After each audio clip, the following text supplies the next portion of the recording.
While examining the baby's body, the girl suddenly spotted a bump behind its ear. This meant she had found a way to escape the orphanage, because she knew the bump concealed a tracker implanted by the demons, similar to the GPS collars humans put on their livestock to keep tabs on their whereabouts at all times. This orphanage was actually a human farm carefully built by the demons. Once the children were raised to the right age, they would be sent off to the demons' dining tables. The girl quickly shared her discovery with her two companions. Now that they knew where the trackers were hidden, their next step was to figure out how to remove them for their escape. However, the three soon realized this idea was far from feasible. If they cut open the ears to take out the trackers now, they would most likely be discovered by the headmaster. Or worse, the trackers might be programmed to trigger an alarm the moment they were damaged. Therefore, the best course of action for now was to lie low and let Ray, who was good with machinery, find a way to disable them. Yet compared to the trackers, there was an even bigger problem at hand. How on earth could they lead the other 35 children to escape with them? Undoubtedly, a large number of them would only slow them down. But Emma already had a plan in mind for this. Since the other kids lacked physical strength and mental acuity, the three of them would personally train them, under the guise of a demon tag game, to comprehensively train the children's escape skills and hiding strategies. And the task of playing the demon fell to Norman, who was the most detail-oriented among them. Emma, who excelled in athleticism, taught the children how to move their bodies nimbly. As for Ray, he would review each session afterwards and provide each child with personalized improvement suggestions under the leadership of the three trainers. The children's survival time in the game gradually lengthened. However, the consecutive days of demon tag games naturally caught the attention of the female caregiver. She was well aware that Norman, Emma and Ray were actually teaching everyone to escape. In that case, she was eager to see how much progress the three had made in their training. So she proposed to be the demon for the next round. If she could catch everyone within 20 minutes, she would win. The three of them knew full well this was an inevitable cat and mouse showdown. And just like the caregiver, they were also curious to see how far she could go. Thus, in the following 20 minutes, the caregiver first used leaves with special patterns to lure a group of young children and catch them all at once. Then she tracked down the hidden children by following their traces. Of course, as an adult, her physical abilities gave her an overwhelming advantage in the chase. In just a short while, she had caught 33 children. She even had a clear grasp of the weaknesses of Emma, Norman, and Ray, and had analyzed them thoroughly. Emma's athletic talent was certainly impressive, but in the caregiver's eyes, her naivety was her greatest flaw. All she had to do was deliberately leave two children behind, and Emma would never abandon them to save herself. She would definitely reveal herself to escape with the children. The inevitable consequence of this would be exhaustion, and she would have to hide nearby, missing the best time to flee. Being caught would then be an inevitable outcome.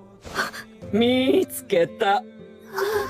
In fact, only 12 minutes had passed when she caught Emma. The caregiver thought 8 minutes would be more than enough to catch Norman and Ray. After all, Norman lacked athletic ability, and Ray was the one who was most likely to give up. Therefore, Norman was undoubtedly her top priority target. However, she had overlooked Norman's greatest strength, his strategic planning skills. Before long, the 20 minutes were up. Ray was the first to step forward and tell her she had lost. Both sides had gained a lot from this mock escape drill. Although